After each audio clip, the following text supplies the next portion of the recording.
Telefon.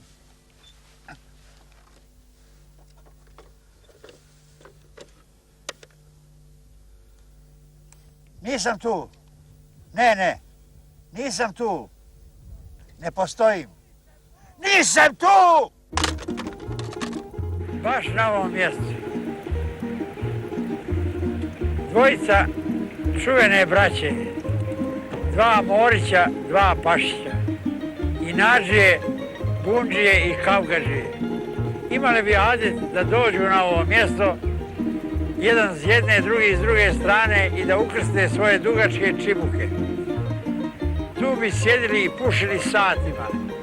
Jao si ga onome ko bi ovuda prošao i nagazio na njihove čibuke. Čudna neka vremena, još čudnije šale i maskare.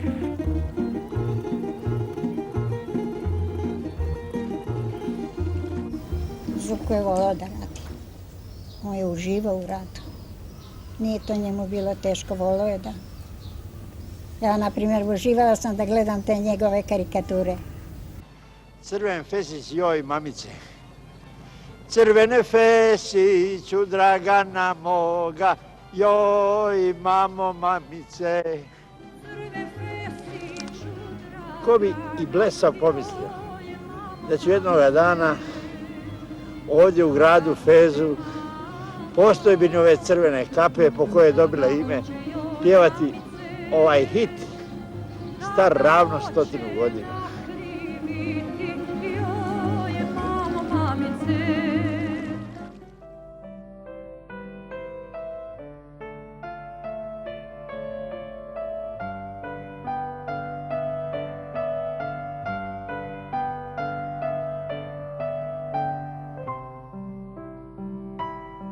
Dvadeset i jedna godina je prošla od utihnuća Zukine umjetničke svestranosti, najdojmljivije iskazane u televizijskom predstavljanju raznih krajeva samo njemu svojstvenim šarmom zaljubljenika u daljine koje je, kako je govorio, gledao iz blizine. Da nije relativno rano otišao u vječnost, danas bi imao 90, a i za ono godina života ostavio je bogat miraz za svoje duhovne znatiželje.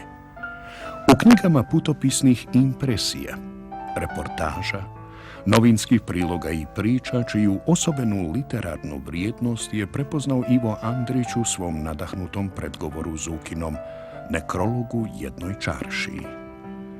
Svjedočanstva Zukine umjetničke raznovrsnosti ostala su u filmskim scenarijima, pozorišnim scenografijama, ovoj već enciklopedijskoj karikaturi objavljenoj u književnim novinama 1950. i tada prenesene u sve vodeće svjetske listove kao najduhovitiji grafičko-satirični komentar iz vremena Inforbiroa. Zuko je godinama svakodnevno objavljivao ovakve duhovite crteže na naslovnoj strani Politike.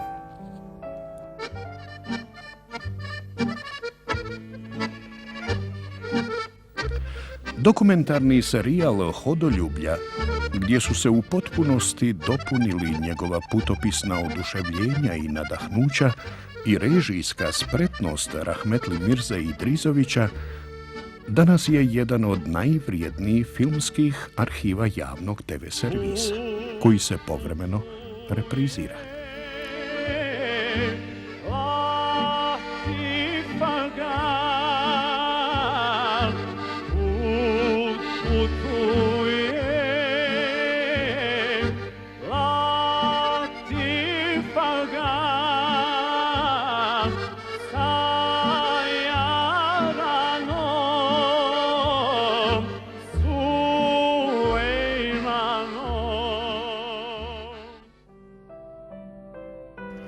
A o malo znanim pojedinostima Zukinog života i umjetničkog rada saznali smo iz prilične cjelovitosti sjećanja njegovog vjernog pratioca i saradnika, supruge Vezire, koja pozne dane provodi u porodičnoj kući na Taksimu, drevnoj četvrti Istanbula.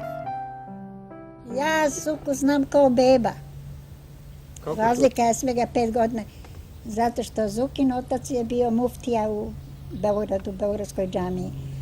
A moj deda je imao odmah radnju do džamije, kralja Petra.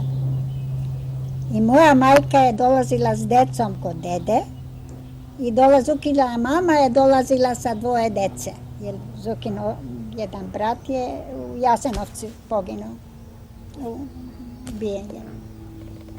Onda posle kad je bio rat 1941. onda je Zuko došao opet, hođa je bio njegov rođak u Beogradu i on je bio tamo i tako. Mislim, ja sam bila suviše mlada, 15 godina. On je bio 20 godina. Kad ste se uzeli, jel? Ne, kad smo se zagledali. Davno jedanput neki seljak je donio da je prodaje jaja.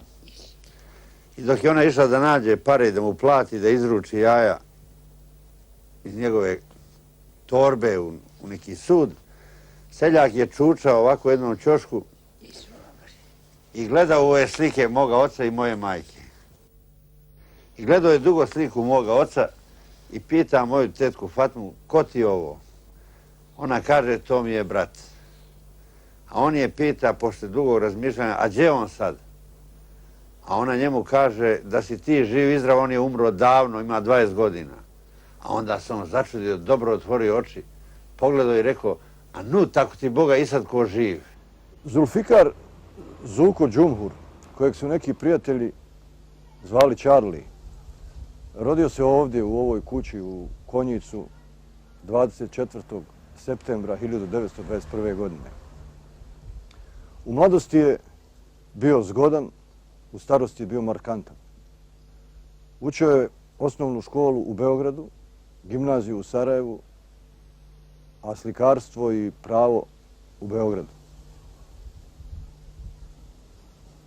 Putovao je po svijetu i sa jednog putovanja u egzotični azijski grad donio je u Jugoslaviju bivšu majmuna, jednog malog majmuna kojem je dao ime Olgica. Njegova majka Asa bunila se protiv toga što životinji daje ime ljudskog čeljadeta. A Zuko je sa svih putovanja gdje je putovao slao razglednice na kojima je pisao Olgica Džumhur, Vasina 14, Beograd.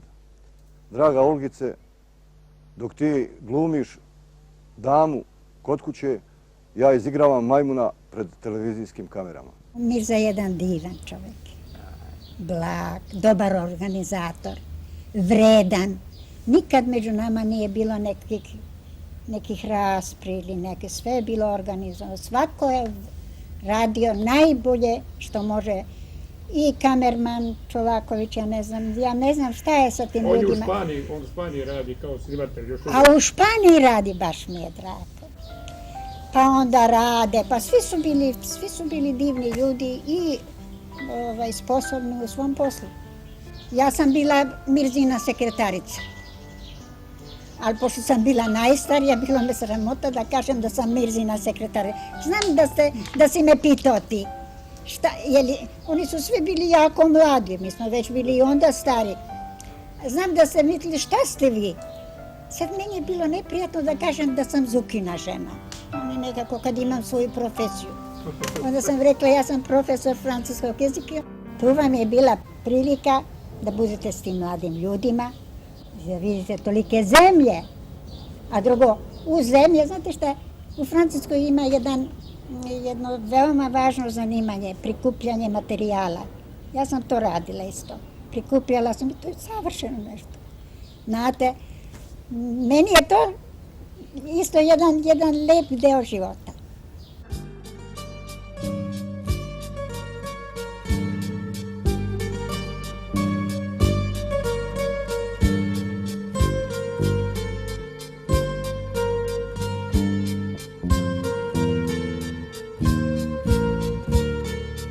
Moj pradeda, ne deda, pradeda, oni su sa Šar planine donosili u Istanbul stoku. Stočari bi, dželepi. Stočari bili. I onda, tako je moj deda, naravno stričevi, svi to, sve to išlo peške konjima, znam, meni je deda pričao.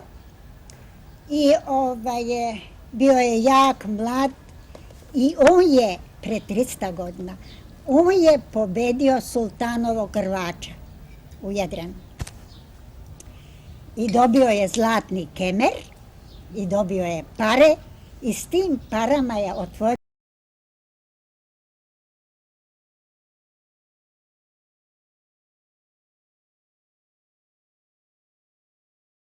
radnju u Beogradu pre 300 godina. Tako da smo mi... Pradeda. Pradeda. On je imao 100 godina, deda je imao 100 godina. Tako da... A babo? On je rano umro. Zuko je dolazio, Zuko je volao tu. Pa stalno, on je dolazio prvi put kao dopisnik politike. Kad je Tito došao. Kad je Dželal Bajar pozvao Tita, onda je Zuko kao dopisnik politike došao. I onda počeo je Zuko stalno da dolazi, jer stvarno Istanbul, nema šta nema u Istanbulu, ali u Istanbulu ima Istanbul. To je, nema nigde ovo.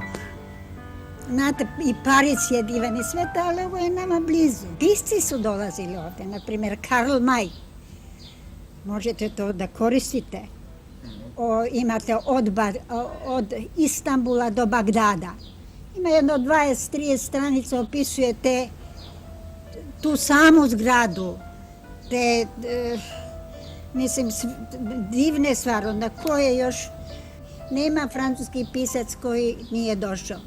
Od Pierre Lotija, Lamartina, svi su dolazili ovde. Onda drugo, dolazili su državnici, ovi koji su Galibardi, na primjer, kad je pobegao, pa onda Trotski i Troci je se tu vrtio. Svi su bili tu, zato što Turska je bila, mislim, prema emigrantima imali su ovako merhamet.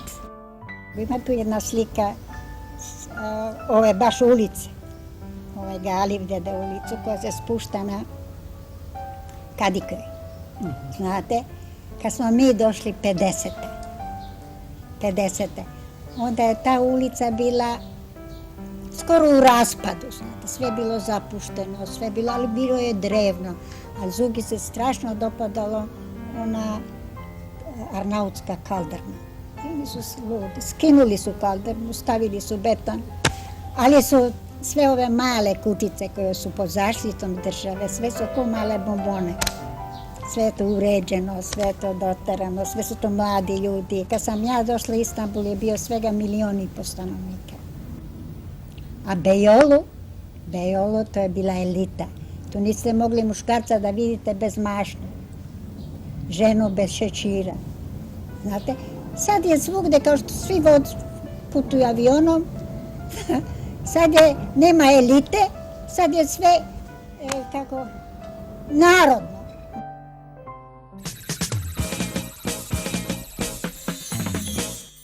Srce je najvažniji mišić našeg tijela. Natural Wealth Omega 3 preporučujemo uzimati svaki dan. Omega 3 štite srce i krvne žile, snižavaju povišene masnoće i blago povišen krvni tlak. Odaberite proizvod farmaceutske kvalitete. Natural Wealth Omega 3, jer sve omege nisu iste.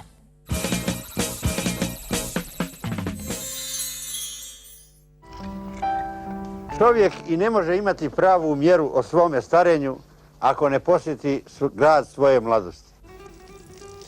I evo, sad me vidite u bašti, u hladu jasmina, s ibrikom u ruci, kao malte ne kakva Šancićeva imina. Sada ćemo malo sjesti, popiti kafu, zapaliti cigaru i odmoriti se u ovoj odaji u kojoj sam se ja u Konjicu, u Gornjoj Mahali i rodio. Obnovili su Zukinu kuću, znate. Jeste, znam muzeje.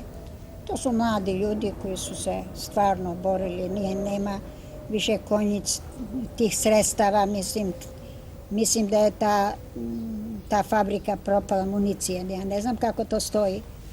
Ja verujem da ne stoji više, verujem, ali oni se tako boje, to je jedan lep ambijent, lepa kuća. Tako, drago mi je. Zukina ostavština, slike i ovo, ima gdje ste išta vi sačuvali vezira od toga? Ja što sam se preselila, ja sam se preselila u Konjic, misleći da budem 1 godinu dana u Konjicu ili dok ja vidim.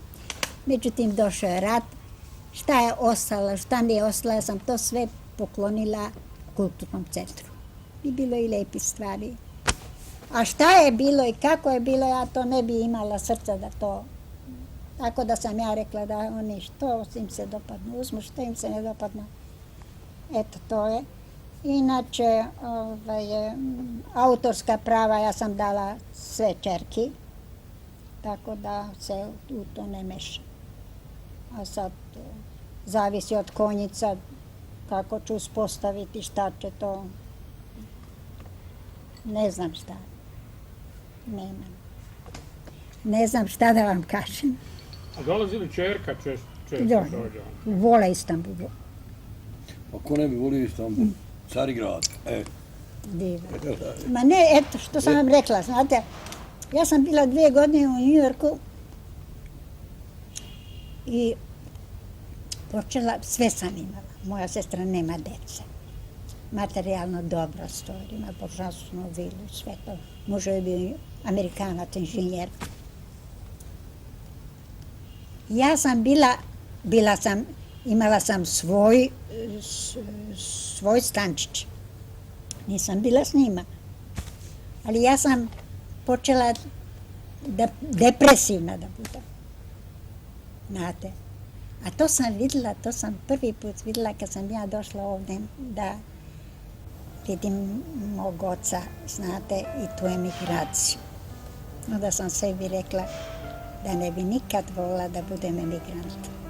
Ja mislim da je to isto kao beda, glad i biti bez otadžbine, bez korena.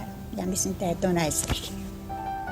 Jedva skrivajući objektiv od vezirinog nepristajanja na snimanje našeg susreta i razgovora ispred kamera, iza koje godinama pratila nastanak dokumentarnih čarolija svog supruga, eto, uspjesmo saznati neke pojedinosti iz njihovog zajedničkog života o kojima se malo znalo.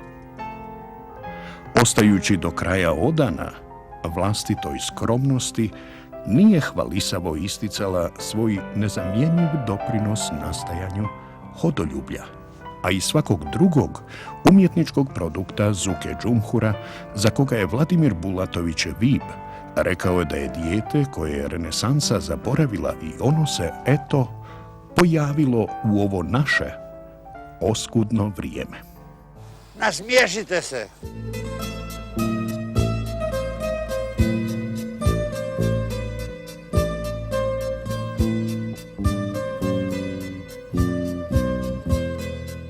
Jedan put, kada je Ali Paša jahao u Mostar, okružen svitom konjanika, na putu, neđe u jarku, ugleda jednoga čovjeka koji je jaukao i vrištao i zapomagao.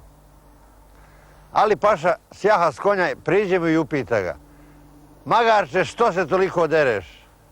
A onaj ga odozgo jadnik pogleda pa kaže: "Čestiti Pašo, ujeo me poskok." A on kaže: "Sram te bilo, a ja mislio da te boli zub." Nigdje nisam vidio kapije pakla,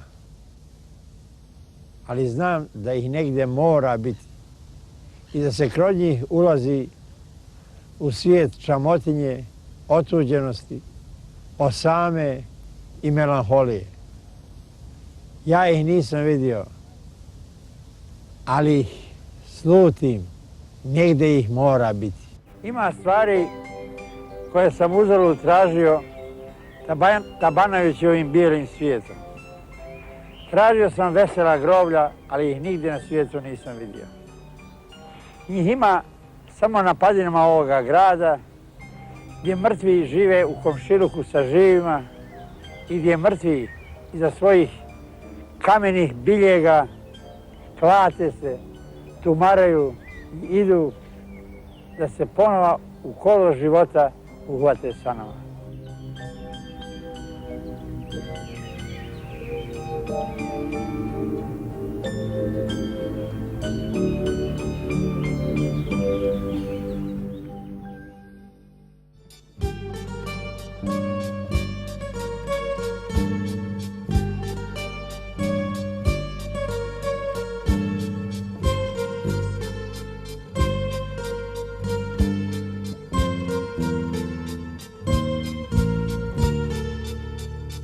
Thank you.